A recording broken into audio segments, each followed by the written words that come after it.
Every rapper proclaims him or herself to be the best, but twice over Grammy Award winner T.I. just might deserve the title. In 6 short years, the Atlanta native has proved himself to be one of the most consistent selling artists today, and has managed to appeal to commercial audiences while staying true to his roots. The way I live, comes from this. Now with the upcoming release of his 5th solo album, T.I. vs. T.I.P., the 26-year-old is preparing to set himself apart from all the rappers in the game once and for all. I decided to do something that nobody else in this game right now has ever done. All Hail Music Choice's pick for July's Artist of the Month, T.I., Still King.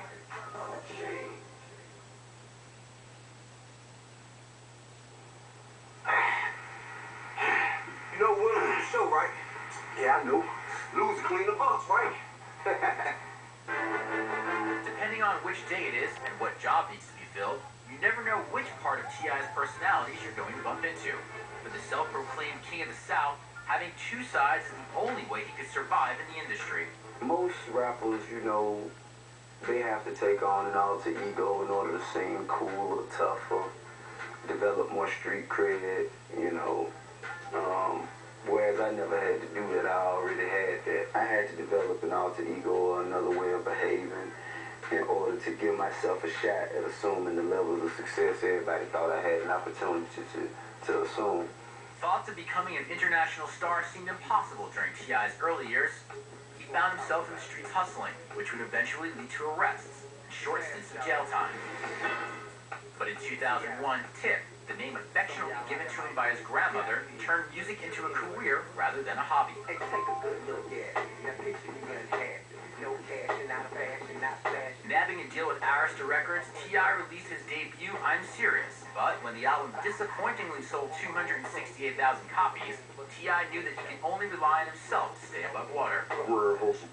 After seeing that we didn't have the attention of our label in 2001, 2002, after the release of my first album, we basically saw that we were functioning as an independent label and not getting credit for it. So we asked to be released. They concurred, and then we started hitting the streets and building our own brand and pumping our own name and promoting our own artists, including myself, doing our own deals, calling our own shots, and it's been that way ever since. 2 years later, T.I. dropped his highly praised sophomore album, Trap Music, and received platinum plaques from 2004's Urban Legend and 2006's King.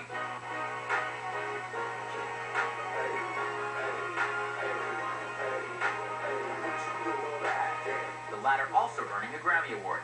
But even with his accomplishments, including being dubbed the Jay-Z of the South, media and fans found it difficult to accept T.I. as a unique artist. There's so many good rappers out right now that people find it hard not to compare them to one another. Like if you say T.I. is the best because he got the most street cred, well then you say, well nah, Young Jeezy got street cred too. And then you say, well, he's the best because he's from the South and he can really put lyrics together. And they say, well nah, Lil Wayne can do that too.